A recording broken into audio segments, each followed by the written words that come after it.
الحمد لله نحمده ونستعينه ونستغفره ونعوذ بالله تعالى من شرور أنفسنا ومن سيئات أعمالنا من يهده الله فلا مضل له ومن يضلل فلا هادي له وأشهد أن لا إله إلا الله وحده لا شريك له وأشهد أن محمدا عبده ورسوله يا أيها الذين آمنوا اتقوا الله حق تقاته ولا تموتن إلا وأنتم مسلمون يا أيها الناس اتقوا ربكم الذي خلقكم من نفس واحدة وخلق منها زوجها وبث منهما رجالا كثيرا ونساء واتقوا الله الذي تساءلون به والأرحام إن الله كان عليكم رقيبا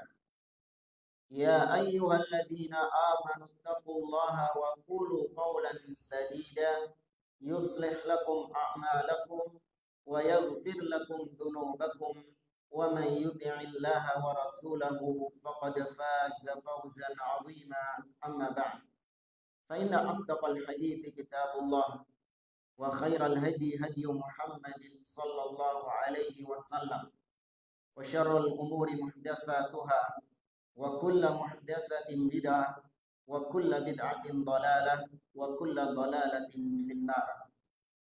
Ma'asyiral muslimin, ikhwani fillah, rahimani wa rahimakumullah. Kita melanjutkan kembali pembahasan tafsir juz amma. Setelah pada pertemuan yang lalu kita selesai membahas tafsir surah Quraisy, maka di pertemuan malam hari ini kita melanjutkan surat sebelumnya karena kita dari belakang, yaitu surah Al-Fil. Para jamaah rahimani wa rahimakumullah, surat Al-Fil itu termasuk di antara surat Makkiyah, yaitu surat-surat yang turun kepada Nabi SAW sebelum hijrahnya Nabi. Surat Al-Fil ini secara umum juga bagian dari surat Quraisy yang kita sampaikan sebelumnya. Karena surat Al-Fil itu juga termasuk nikmat yang Allah berikan kepada orang-orang Quraisy ketika Allah menyelamatkan mereka dari serangan Abroha.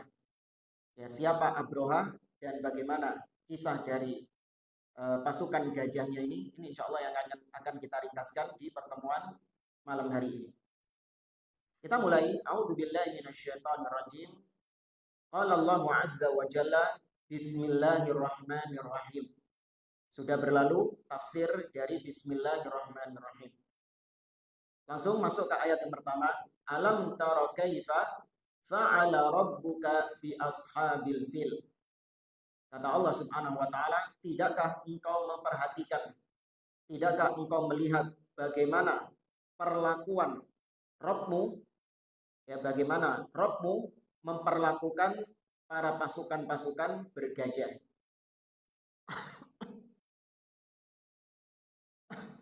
Ya, kata Allah, tidakkah engkau, wahai Muhammad, memperhatikan bagaimana Rabbmu memperlakukan pasukan-pasukan bergajah.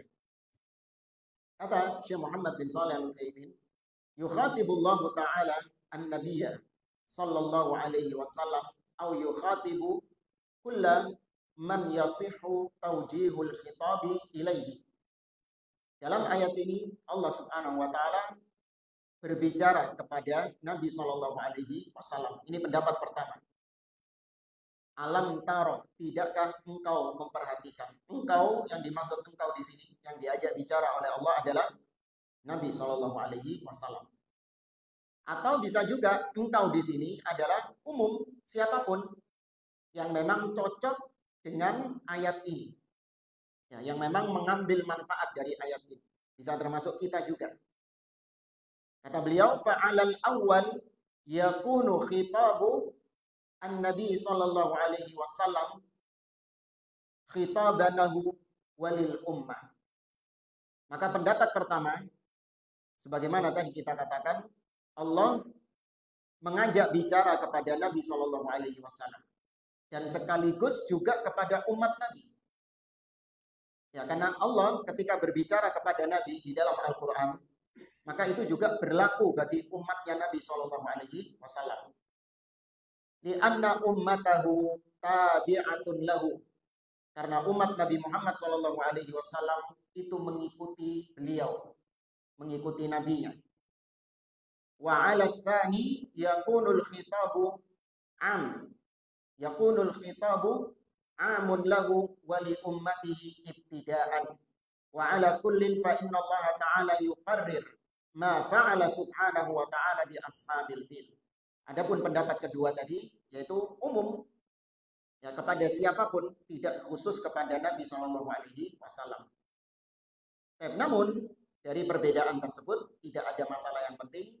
Yang penting dalam ayat ini Allah menegaskan tentang bagaimana perlakuan Allah, bagaimana tindakan Allah kepada ashabul fil, kepada pasukan-pasukan bergajah itu.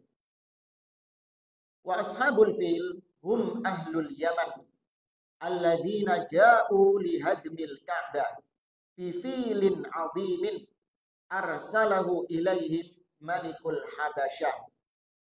Yang dimaksud dengan ashabul fil, pasukan bergajah, itu kata beliau adalah penduduk Yaman, berasal dari orang-orang Yaman. Yang mana mereka datang ke kota Mekah dengan tujuan untuk menghancurkan Ka'bah. Ya, ini peristiwa sebelum lahirnya Nabi, ya. Ini yang diceritakan dalam ayat ini sebelum lahirnya Nabi Shallallahu Alaihi Wasallam. Ya. Mereka datang ke kota Mekah untuk menghancurkan Ka'bah dengan membawa gajah-gajah yang sangat besar sekali yang dikirim oleh Raja Habasyah ketika itu. Ya, Raja Habasyah ini, kerajaan Habasyah itu pusatnya ada di mana? Syam, bukan. Son'a, bukan. Itu bagian dari kerajaannya. Yaman itu bagian dari kerajaannya Habasyah. Nah, Ethiopia. Ada di Afrika, Ethiopia. Itu pusatnya. Nah, ini Abroha itu adalah, ya, boleh dikatakan gubernurnya Yaman. Ya, bukan Raja Habasyah, bukan, tapi dia sekedar, ya, gubernur Yaman. Pusat pemerintahannya ada di Habasyah, yaitu Ethiopia.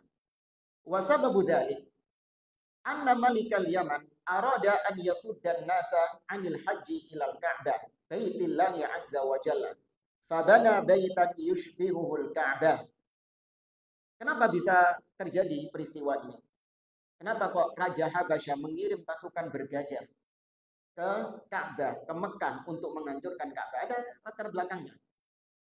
Yaitu Raja Yaman atau pemimpin Yaman, yaitu Abroha, itu pingin supaya orang-orang tidak lagi haji ke kota Mekah. Tidak lagi melaksanakan haji ke Baitullah. Berarti haji itu sudah ada belum sebelum diutusnya Nabi SAW? Jelas ada. Karena haji ini pertama kali yang disyariatkan haji adalah Nabi Ibrahim alaihissalam. Ya, sebagaimana Allah mengatakan dalam surah Al-Hajj, wa adzin fin nasi bil haji ya'tuka rijalan wa ala kulli dhamirin ya'tina min kulli fajjin amik.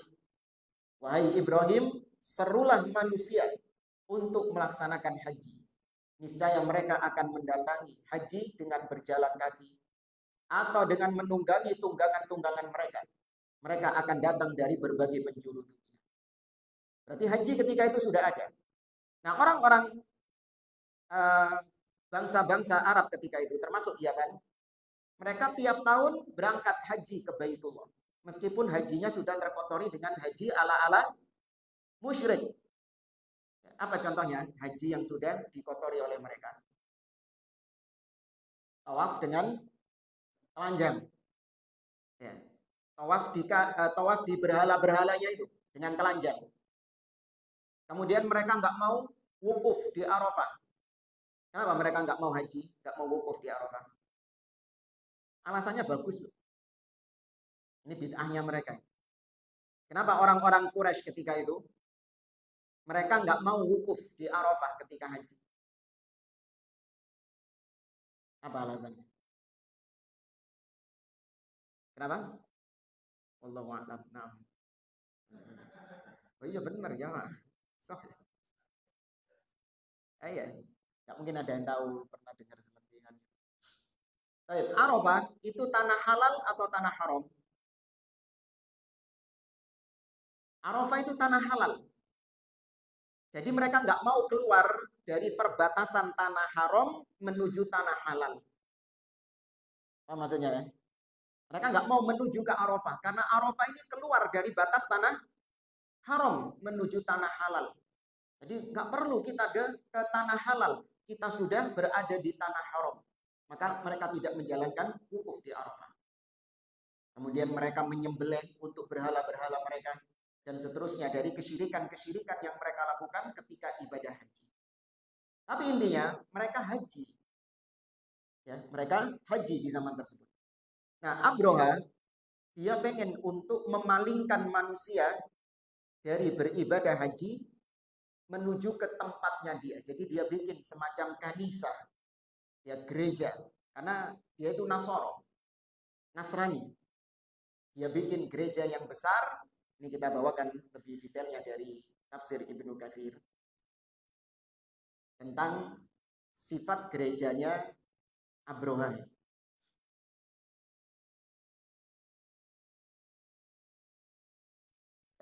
Abroha mengatakan kepada Najasyi, Raja Najasyi, ini sa'abni laka kanisatan bi ardil Yaman lam yubna qablaha mithluha.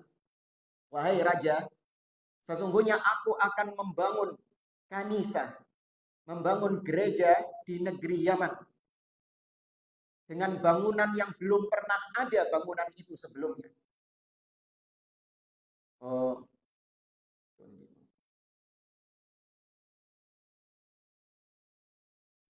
sebentar ya. Oh, ini. Fasyara'a fi bina'i kanisatin ha'ilatin bi Son'a rafi'atal bina' aliyatal fina. Maka disetujui dan dibangunlah gereja yang besar di Yaman, yaitu tepatnya di kota Son'a. Ya, gerejanya ini di kota Son'a dibangun dengan bangunan yang besar dan menjulang tinggi ke atas, muzakhrafatal arja, dan dihiasi dengan hiasan-hiasan ornamen-ornamen yang indah. Sammat hal Arab al-Qullais, dinamakan oleh orang-orang sebagai al-Qullais. Ya, diambil dari kata-kata Olansua, peci. Apa maksudnya? Gereja kok dinamai peci? Ada maksudnya. Lirtifaiha, karena saking tingginya bangunan gereja tersebut, li'annan nadir ilaiha takadu tasqutu qalan suwatuhu an ra'sihi min irtifai binaiha. Kenapa disebut gereja kopia, gereja peci? Karena hampir-hampir orang kalau melihat bangunan tersebut, peci ini pasti jatuh. Saking apa ya? Saking tingginya, mesti pecinya jatuh. Ini bangunan yang sangat luar biasa. Wa azama Abrahatul Ashraf ala an yasrifa hajjal Arab ilaiha kama yuhajju ilal Ka'bah di Makkah. Tujuan dibangunnya itu adalah supaya orang-orang Arab mereka tidak lagi haji ke Baitullah, tapi mereka hajinya ke gerejanya dia yang megah. Karena Baitullah, Ka'bah ketika itu cuma tumpukan batu-batu.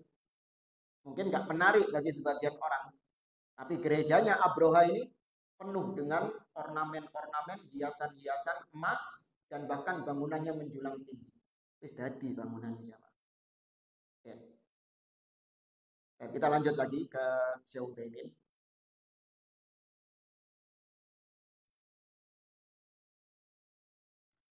Dia membangun gereja tersebut. Fabana baitan yushbihul Ka'bah. Tujuannya adalah untuk menyamai Ka'bah.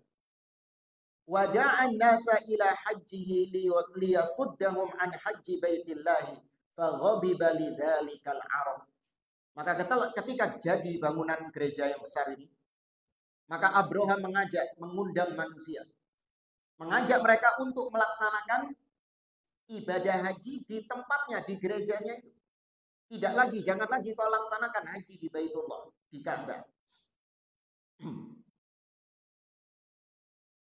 Maka ketika itu orang-orang Arab, mereka nggak terima dengan perbuatannya Abroha. Ya, mereka nggak setuju dengan perbuatannya Abroha. Tetap saja manusia lebih banyak yang haji ke Baitullah daripada ke tempatnya dia. Terus bangun soro-soro, sudah menghabiskan biaya yang banyak, namun tetap saja manusia lebih banyak memilih untuk berhaji ke Baitullah, bukan ke gerejanya dia. Nah, ada cerita yang bikin Abrohah itu marah besar sehingga dia ingin menghancurkan Ka'bah. Ceritanya begini. Dhahaba rajulun minhum ila hadzal bait alladhi ja'alahu malikul Yaman badalan 'anil Ka'bah wa ta'awwata fihi wa lataha judranahu bil qadar. Ada seseorang dari kalangan orang-orang Arab. Dia itu ingin untuk pergi ke gerejanya Abrohai. Diparani gerejanya Abrohai. Apa yang dilakukan sama dia? Dirusak dan yang paling menyedihkan dilumuri dengan kotoran gerejanya. Ya dikotori intinya. Dengan kotoran-kotoran hewan lah. Pokoknya dikotori. Dihinakan gerejanya Abrohai. Faghadiba malikul Yaman. Ghadaban syadidan.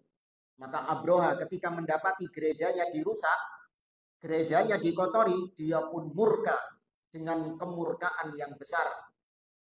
Wa akhbara malikal habasya bidzalik fa arsala ilaihi hadzal fil al-azim.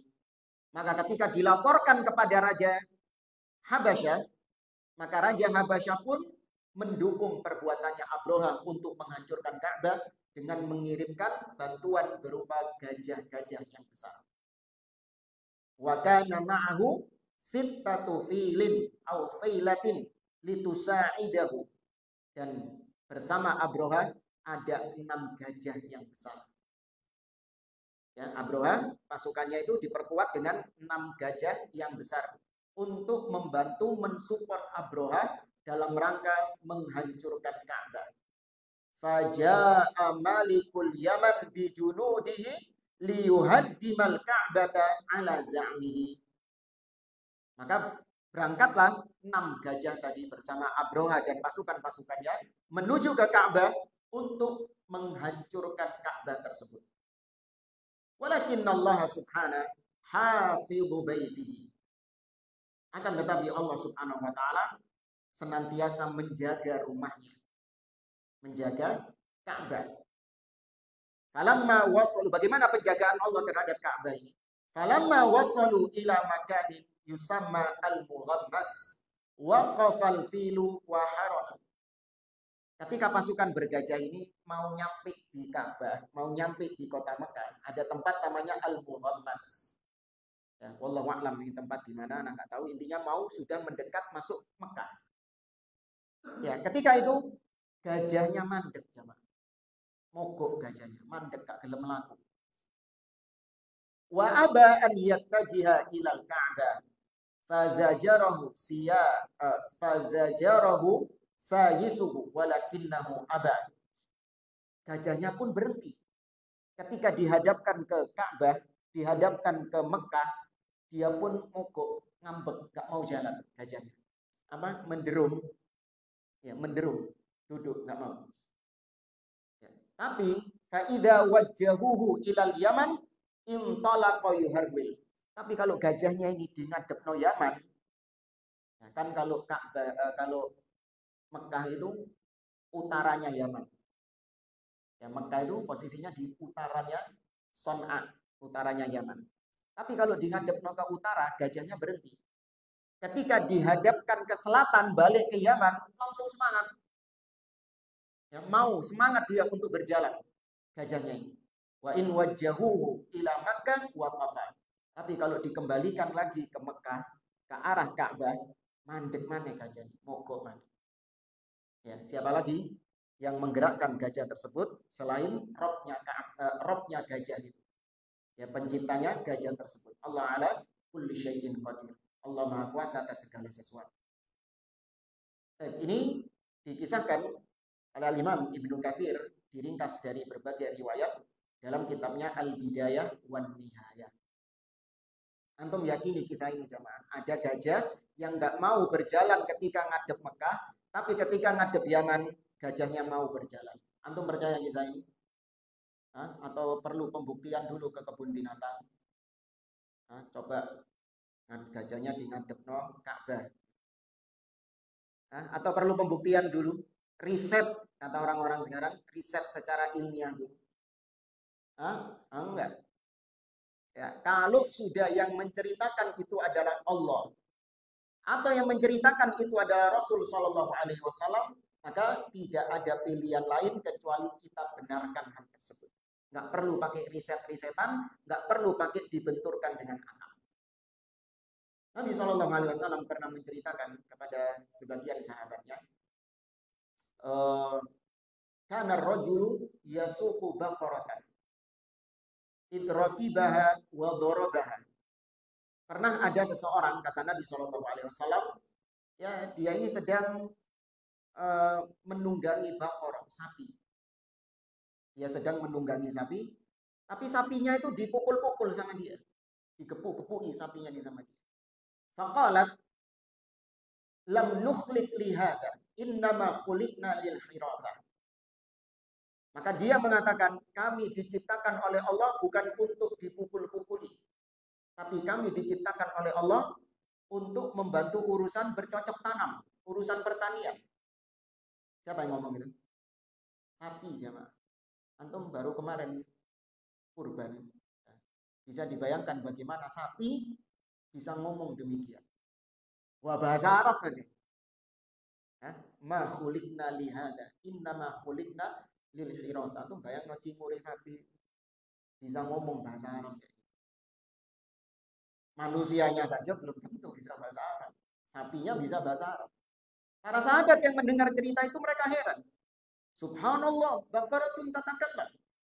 Subhanallah, itu sapi bisa ngomong ya Rasul. Benar itu sapi bisa ngomong. Nabi mengatakan, "Na'am, ya. U'minu bihada wa yu'minu Abu Bakrin wa Umar." Ya, aku percaya dengan kisah sapi bisa ngomong. Demikian juga karena Nabi dapat ceritanya dari siapa? Nabi dapat cerita ini dari siapa? Ya, Rasulullah dapat cerita sapi bisa ngomong ini dari siapa? Dari Jibril. Jibril dari Allah Subhanahu wa taala. Wahyu, wa ma yantiqu anil hawa in huwa illa wahyu yuha. Nabi nggak pernah ngelihat sapi bisa ngomong itu enggak. Dia dapat wahyu dari Allah. Tapi Nabi tegaskan, iya. Karena Allah yang menceritakan, aku percaya dengan kisah sapi bisa ngomong. Demikian juga Abu Bakar dan Umar. Kebetulan Abu Bakar dan Umar nggak ada di situ. Tapi saking Nabi seringnya mendapati Abu Bakar dan Umar ini adalah orang-orang yang langsung beriman tanpa perlu dipikir panjang. Apapun yang keluar dari lisan Nabi, pasti Abu Bakar dan Umar mengimaninya. Maka Nabi memastikan, wong loro iku Abu Bakar dan Umar itu. Nah, tak cerita nih. Kalau tak ceritakan tentang sapi ini, mereka akan beriman. Ya. Ini keimanan kita, jamaah. Tidak perlu dibenturkan dengan akal, tidak perlu riset-riset ilmiah apa halah. Kalau sudah qala Allah dan qala Rasul, harus sami'na wa saddaqna. Kami mendengar dan kami benarkan berita tersebut. Ya, kami benarkan kabar tersebut. Ya, beda kalau orang lain. Kalau orang lain yang menceritakan, boleh. Antum nggak percaya, perlu pembuktian dulu, nggak apa-apa. Ya, anak cerita sama antum. Tadi saya perjalanan dari rumah ke Masjid Salman ini, karena ngerempet kucing, terus dipisui yang di kucing. Percaya antum? Hah? Nggak percaya nggak apa-apa. Ya. Dan memang nggak menjadikan antum wajib bukan ini ustadz yang ngomong. Nggak ada. Jangan menyamakan dengan jangan menyamakan selain Rasul dengan Rasul Shallallahu Alaihi Wasallam. Nggak usah percaya kalau cerita-cerita tersebut di luar nalar, nggak masuk akal. Ya, siapapun yang mengucapkannya, siapapun yang menceritakannya. Tapi kalau Allah dan Rasulnya yang berbicara, Anda nggak punya pilihan lain kecuali membenarkan. Ya. Kita lanjutkan. Hadhihi ayatun min ayatillahi azza wa jalla. Ini merupakan tanda dari tanda-tanda kebesaran Allah Subhanahu wa taala. Kita bawakan lagi dari tafsir Ibnu Katsir. Masih di ayat yang pertama, kata Al-Imam Ibnu Katsir, hadhihi minan ni'am allati imtanallahu biha ala Quraisy fima sarafa anhum min ashabil fil. Ini merupakan nikmat dari Allah Subhanahu wa taala kepada bangsa Quraisy. Tatkala Allah memalingkan gajah-gajahnya Abroha ini dari menuju kota Mekah. Allah yang menghentikan gajah-gajahnya itu. Sehingga gajah-gajahnya ini nggak sampai masuk ke kota Mekah, itu dihentikan oleh Allah Subhanahu wa taala. Itu nikmat dari Allah. Alladzina kanu qad azamu ala hadmil Ka'bah wa mahwi athariha minal wujud. Di mana Abroha dan pasukannya telah bertekad untuk menghancurkan Ka'bah, meratakan Ka'bah dengan tanah. Fa'abadahumullah wa arghama anafahum wa khayyaba sa'yahum wa adalla amalahum wa raddahum bisyarri khaybar. Namun Allah Subhanahu wa taala membinasakan mereka. Allah membalikkan keburukan mereka kepada mereka sendiri. Ya, diwalik sama Allah. Mereka ingin berbuat keburukan di Mekah, namun ternyata justru mereka yang mendapatkan keburukan tersebut. Dan semua usaha mereka untuk menghancurkan Ka'bah sia-sia, tidak ada berhasilnya sama sekali. Ya, sia-sia secara total. Wa kanu qauman Nasara. Abroha dan pasukannya ini adalah orang-orang Nasara. Wa kana dinuhum idzaka aqraba halan mimma kana alaihi Quraisyun min ibadatil awthan. Nah, secara perbandingannya, orang-orang Quraisy ini agamanya apa? Musyrik. Sedangkan Abroha agamanya tadi apa? Nasara. Mana yang lebih dekat dengan Islam? Podo-podo kafir dua-duanya ini. Tapi kalau dibandingkan mana yang lebih dekat dengan Islam? Musyriknya. Nasara. Kenapa Nasara kalau lebih dekat dengan Islam? Karena mereka ahlul kitab.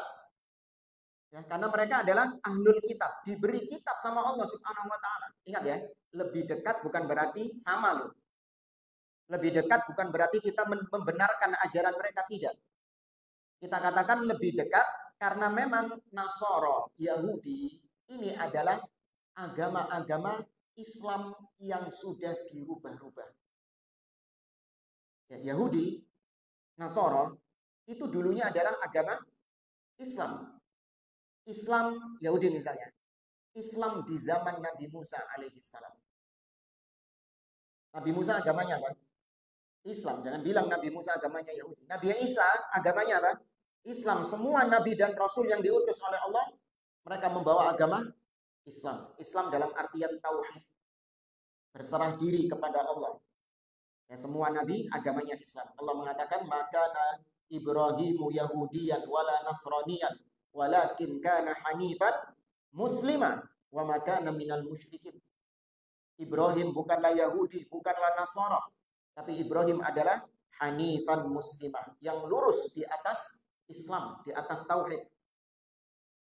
Nah, Nabi Musa diturunkan Taurat, maka berarti Taurat ini adalah kitabnya umat Islam di zaman siapa? Nabi Musa alaihissalam. Maka ketika Nabi Musa meninggal, Bani Israel merubah-rubah ajaran Nabi Musa. Dirubah-rubah Tauratnya ini. Sampai akhirnya saking berubahnya, muncul agama dari situ namanya Yahudi. Itu dari ajarannya Nabi Musa yang dirubah-rubah sama mereka. Demikian juga dengan Nasara. Nabi Isa datang membawa ajaran agama apa? Islam. Jangan. Allah mengatakan tentang dakwahnya Nabi Isa alaihissalam. Allah mengatakan misalnya dalam surah As-Saff. Wa idh qala Isa bin Maryam, ya Bani Israel, inni Rasulullahi ilaikum jami'an. Sesungguhnya aku adalah utusan Allah atas kalian. Laqad kafaral ladzi dalam ayat yang lain laqad kafaral ladzina qalu innallaha huwal masih ibnu Maryam. Wa qala al-masih ya bani Israil a'budullaha rabbi wa rabbakum. Padahal dahulu Nabi Isa mengatakan kepada kaumnya, wahai Bani Israel, sembahlah Allah, Rabbku dan Rabb kalian. Islam. Ya, setelah Nabi Isa diangkat oleh Allah Subhanahu wa taala, muncul orang namanya Bulus. Siapa Bulus? Paulus. Ya, dari Yahudi Paulus. Datang kemudian mengaku sebagai utusan, sebagai rasul. Mimpi ketemu Jesus, kata dia, mimpi ketemu Nabi Isa, kemudian diajarkan ajaran-ajaran, sampai akhirnya jadi Nasrani seperti sekarang. Tuhan satu tapi tiga, tiga tapi satu. Maka kalau dilihat dari sisi ini, mereka lebih dekat dengan Islam. Karena mereka juga diturunkan kitab, meskipun dirubah-rubah. Sedangkan orang-orang Quraisy, agama apa mereka ini? Agama musyrik, ngarang-ngarang dewi. Agama yang dimunculkan sama manusia. Nggak ada akar sejarahnya, nggak ada. Ya, sudah melenceng sangat jauh dari ajaran Nabi Ibrahim alaihissalam. Ya, jangan dikatakan mereka ini adalah bekas ajarannya Nabi Ibrahim, nggak, cuma sedikit ajarannya Nabi Ibrahim yang masih mereka kerjakan. Itu pun akhirnya cuma jadi tradisi. Ya, bukan sebuah hal yang dipegang, nggak, cuma tradisi saja. Nah, meskipun mereka lebih dekat dengan kaum muslimin, walakin kana hadza min babil irhas wa tawti'ah limab'ati Rasulillah sallallahu alaihi wasallam. Fa innahu fi dzalikal 'am wulida ala ashharil aqwal. Meskipun Nasara lebih dekat dengan Islam daripada musyrik, tapi kenapa Allah Subhanahu wa taala dalam kasus ini kok lebih menolong orang-orang musyrik daripada orang Nasara? Dalam kasusnya Abroha ini loh. Kenapa yang ditolong sama Allah orang-orang musyriknya? Sedangkan Nasoro yang sebetulnya lebih dekat justru dibinasakan sama Allah Subhanahu wa taala. Jawabannya adalah bukan karena musyriknya yang ditolong sama Allah. Tapi karena Ka'bah. Ya, Ka'bah yang dimuliakan tersebut. Yang kedua, dikarenakan peristiwa Abroha ini itu adalah permulaan. Ya, permulaan sebelum diutusnya siapa? Rasul Shallallahu alaihi wasallam. Karena di tahun itulah menurut pendapat ahli sejarah, pendapat yang paling kuat, di tahun itulah Nabi Shallallahu alaihi wasallam dilahirkan. Makanya dikenal dengan Amul Fil, tahun gajah. Ya, Nabi dilahirkan di tahun gajah. Maksudnya adalah tahun di mana Abroha ketika itu menyerang Ka'bah. Itu memang penamaan ya. Kalau dilihat angkanya, wallahu a'lam, tahun berapa, 1000, berapa, sekian ribu, nggak ada ahli sejarah yang mengetahui tepatnya tahun berapa Nabi Shallallahu alaihi wasallam dilahirkan. Cuman memang dahulu orang-orang itu menamai suatu peristiwa, menandai tahun sesuatu dengan peristiwa yang terjadi di tahun tersebut. Ini kebiasaan orang-orang dulu. Bahkan sebagian mungkin orang-orang yang sudah tua-tua di zaman kita sekarang, mereka nggak ingat tahunnya itu tahun berapa angkanya itu. Tapi yang mereka ingat adalah peristiwa yang terjadi. Saya pernah dulu tanya ke bapaknya teman saya. Saya tanya, Pak, ini Fulan ini dulu kelahiran tahun berapa, Pak? Anaknya dia ini. Fulan ini kelahiran tahun berapa? Wah, tahun biro ya. Kayaknya waktu peristiwa peristiwa ini. Yang diingat sama dia adalah peristiwanya. Ada lagi yang bilang, ini tahun berapa lahirnya Fulan ini? Waduh, tahunnya wallahu a'lam. Tapi yang pasti ketika itu lagi perang, ini masih zaman Belanda, lagi perang sama Jepang atau apa gitu. Yang diingat peristiwanya. Ya. Maka lahirnya Nabi Shallallahu alaihi wasallam di tahun gajah. Ini banyak di antara para ulama ahli sejarah yang sepakat dengan hal ini.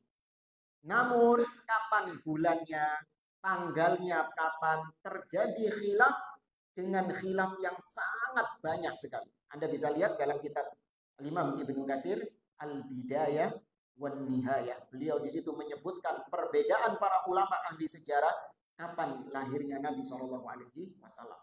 12 Rabiul Awal itu cuma satu pendapat saja. Ya, ada yang mengatakan bulan Muharram, ada yang mengatakan bulan Ramadan, ada yang mengatakan bulan Rajab. Ya, banyak pendapat di situ. Tanggalnya pun berbeda antara satu dengan yang lain. Yang disepakati cuma hari dan tahun. Ya, hari yang disepakati karena ada hadisnya. Hari apa? Senin. Ya, sebagaimana sabda Nabi Shallallahu alaihi wasallam, "Dzaka yaumu ulidtu fihi." Itu hari di mana aku dilahirkan. Kenapa Nabi berpuasa di hari Senin? Dan tahunnya yang banyak disepakati tahunnya tahun gajah. Adapun tanggal dan bulannya ini tidak ada yang sepakat. Seakan-akan kata beliau, Allah mengatakan kepada mereka, "Lam nansurkum ya ma'syara Quraisyin 'alal habasyah li khairiyatikum 'alaihim." Seakan-akan Allah mengatakan kepada orang-orang Quraisy, "Wahai orang-orang Quraisy, aku menolong atas orang-orang Habasyah, atas Abroha, bukan karena kalian lebih baik daripada mereka." Ya, seakan-akan kata beliau, Allah mengatakan kepada orang Quraisy, "Ojo GR. Wahai orang-orang Quraisy, ojo kegedendas. Jangan besar kepala ketika aku menolong kalian dari serangan orang-orang Habasyah itu. Bukan karena kalian lebih baik daripada mereka, bukan. Ojo GR kata Allah. Seakan-akan Allah bilang demikian. Walakin siyanatan lil baitil atiq. Akan tetapi itu bentuk penjagaan terhadap Baitullah. Ya, aku hancurkan Abroha dan pasukannya. Aku palingkan gajah Abroha ini supaya gak bisa masuk ke dalam Mekah. Bukan karena kalian lebih mulia daripada mereka, enggak. Tapi untuk menjaga Baitullah, menjaga Ka'bah tersebut. Alladzi sanusyarrifuhu wa nu'adzimuhu wa nuwaqqiruhu bi bi'tsatin nabiyil ummi Muhammadin sallallahu alaihi wasallam. Yang mana Ka'bah nanti ini cuma permulaan ini. Nantinya Ka'bah itu akan dimuliakan, akan diagungkan dan akan dikembalikan lagi kemuliaannya dengan diutusnya Nabi Muhammad sallallahu alaihi wasallam. Ya, akhirnya berhasil. Dengan izin dari Allah Subhanahu wa taala, Nabi berhasil mengembalikan kemuliaan Ka'bah. Nabi bersihkan Ka'bah dari berbagai macam kesyirikan yang terjadi beratus-ratus tahun kesyirikan di situ.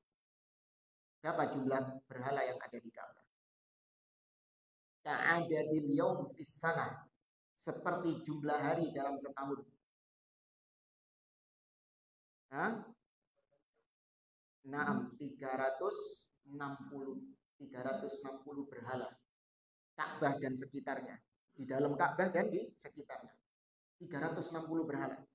Itu berhasil dibersihkan oleh Nabi Shallallahu alaihi wasallam, dikembalikan lagi kemuliaan Ka'bah sebagaimana zaman Nabi Ibrahim alaihissalam, dan itu tetap terjaga sampai sekarang. Makanya barang siapa yang ingin berbuat kerusakan, berbuat kesyirikan di Ka'bah, sampai sekarang dihalangi sama Allah Azza wa Jalla.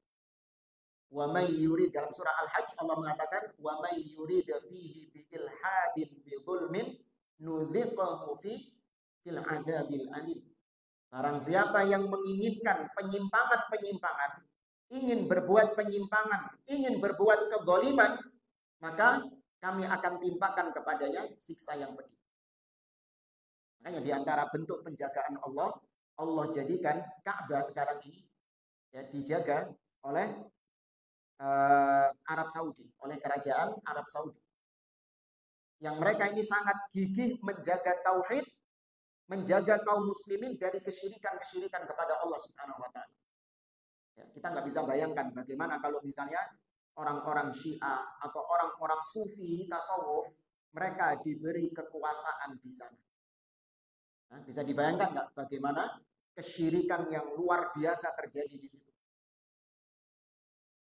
Nah, ini diantara bentuk penjagaan Allah Subhanahu wa taala.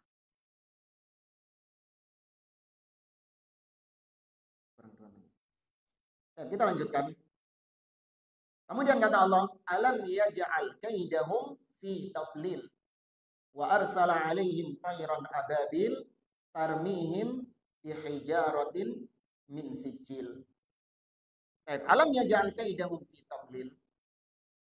Ayat yang kedua, bukankah Allah Subhanahu wa taala telah menjadikan makar-makar mereka itu sia-sia, usaha-usaha mereka sia-sia. Maksudnya mereka di sini siapa? Abroha, ya, Abroha dan kawan-kawan. Wa arsala alaihim tayran ababil. Kemudian Allah kirimkan kepada mereka burung-burung yang berbondong-bondong, yang berkelompok-kelompok. Ya, ababil bukan nama burung ya. Ya, ababil itu artinya jamaah, berjamaah-jamaah, berbondong-bondong, berkelompok-kelompok. Jadi keliru sebagian orang mengatakan burung ababil itu jenis burung kayak merpati, dorong, apa namanya, peking. Nah, ini ada jenis burungnya ababil katanya. Apa itu? Apa itu? Koloni, ya. Burung-burung yang berkoloni. Ya, berbondong-bondong banyak. Itu maksudnya ababil. Jadi bukan nama burung ya, sekali lagi. Karena bahkan saya sendiri dari kecil menganggap ababil itu apa? Jenis burung. Ya, jenis burung. Jadi kalau ada burung yang besar, pernah kita lihat burung kayak elang atau apa besar gitu, ojo-ojo ababil. Yang ciri-ciri aneh. Itu jangan-jangan burung ababil. Atau burung ababil ini sudah punah karena dia hidup di masa dinosaurus katanya. Intinya ababil itu jamaat, berbondong-bondong. Jamaatin mutafarriqah. Kata para ulama, tayran ababil yakni jamaatun mutafarriqah, yaitu yang berbondong-bondong, berkoloni-koloni tapi berpisah-pisah. Ya, berpencar-pencar. Kullu tayrin fi minqarihi hajarun salbun. Setiap burung tersebut di congor paruhnya itu ada kerikil yang sangat kecil, ada kerikil yang keras kecil di paruhnya. Min sijil wa huwa tinul mashwi. Ya dari tanah liat. Ya, kerikil-kerikil dari tanah liat. Li'annahu yakunu aslab wa hadzal hajar laisa kabiran. Kerikil kata beliau, kerikilnya itu enggak besar. Bal huwa saghirun, kecil sekali kerikilnya itu. Tapi kata beliau, bal huwa saghirun yadribul wahidu min haula ma'a ra'sihi wa yakhruju min duburihi. Ketika dilemparkan ke mereka, tatkala kena kepala mereka, maka batu itu tembus, mohon maaf, ke duburnya. Ya, meskipun kecil tapi nek kena endas, tembus ke duburnya. Dan kita dengarkan komandan adzan Isya.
Kita lanjutkan lagi.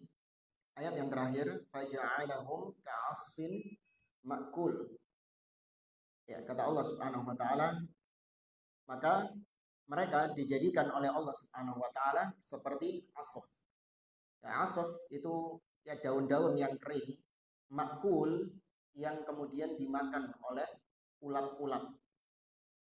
Ya, daun yang kering yang dimakan oleh ulat-ulat. Ini kondisi di mana Allah Subhanahu wa taala benar-benar membinasakan mereka. Allah serupakan kondisi mereka seperti daun yang kering yang kemudian ya dimakan oleh belatung-belatung atau ulat-ulat tersebut. Intinya Allah Subhanahu wa taala menghinakan siapa saja yang menghinakan Allah, menghinakan syariat Allah, menghinakan agama Allah Subhanahu wa taala. Kata beliau, hada mujmalu hadhihi suratil azimah allati bayyana Allah Subhanahu wa taala fiha ma fa'ala bi ashabil fil wa anna kaidahum sara fi nuhurihim.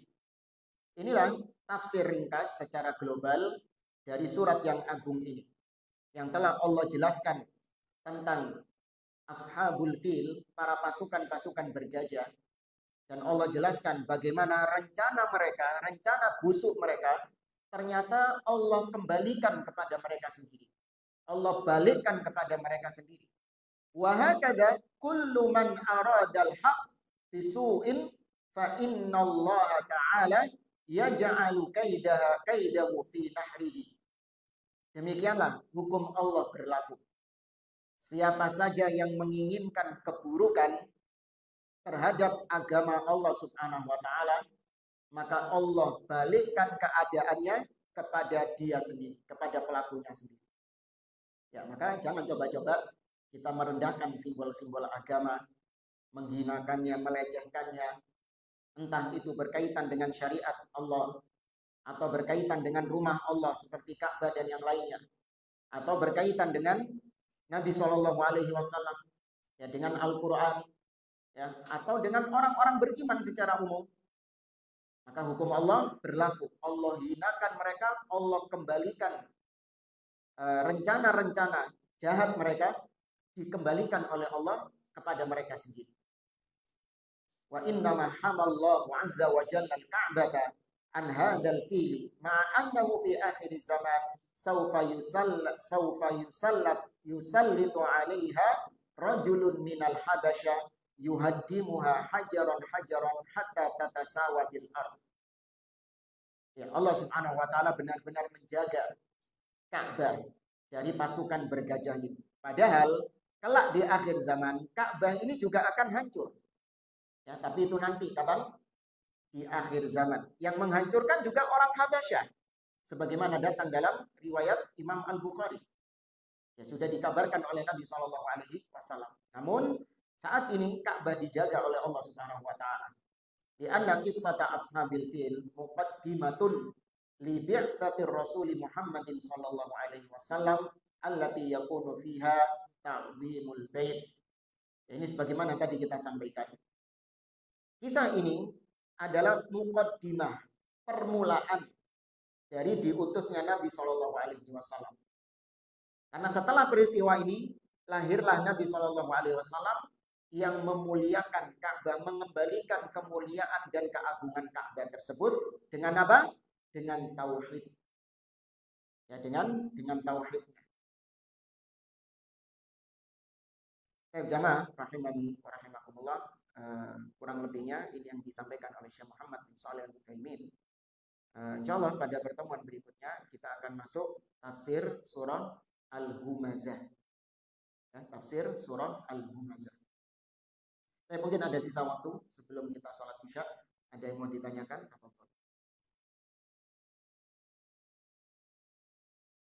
Ya.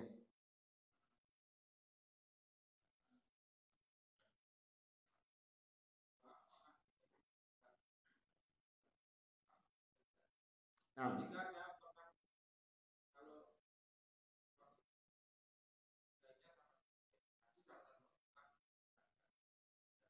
siapa ya,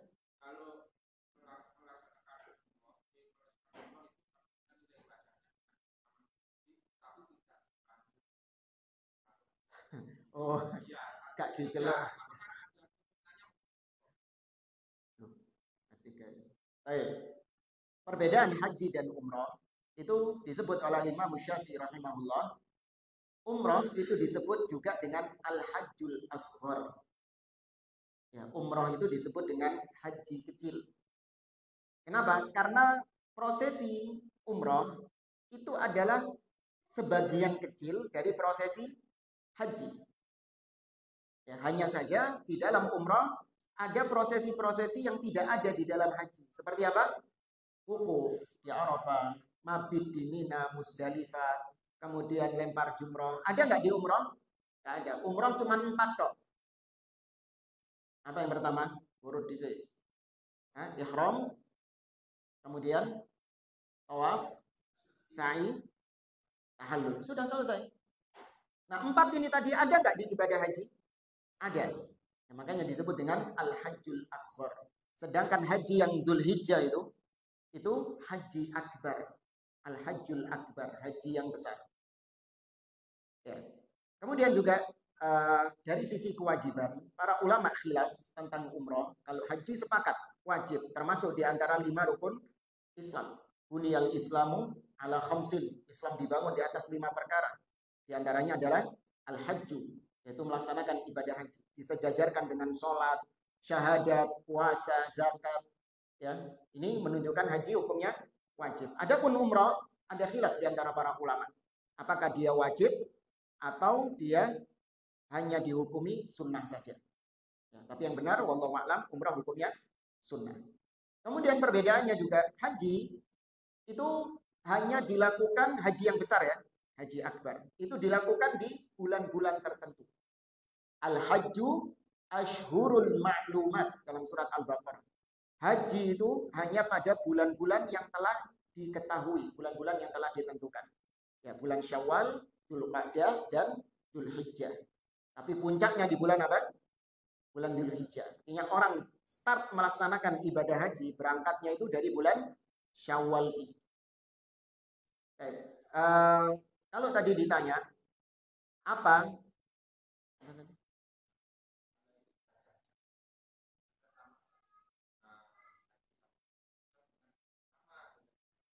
Ya, kalau dari sisi pahala, kalau dari sisi bobot nilainya tentu berbeda.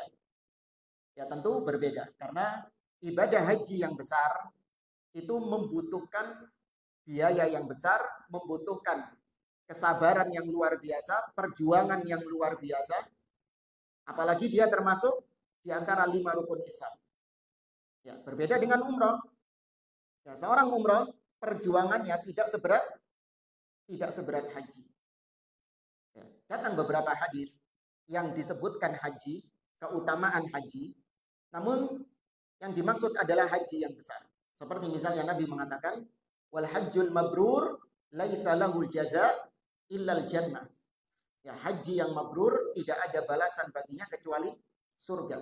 Man hajja walam yarfuth walam yafsuk raja'a kayaumi waladathu ummu. Barang siapa yang berhaji dan dia tidak mengucapkan ucapan-ucapan yang sia-sia dan dia tidak melakukan perbuatan fasik, maka dia pulang ke tanah airnya sebagaimana hari ketika dahulu ibunya melahirkan. Ya.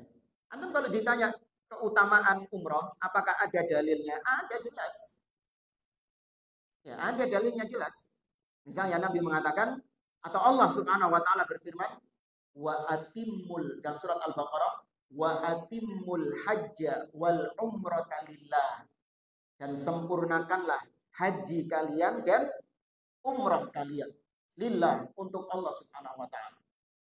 Nabi juga mengatakan tabi'u bainal haji wal umrah. Iringilah antara ibadah haji dengan umrah. Fa innahuma yanfiyanil faqra wad danba kama yanfil kiru khabathal hadid.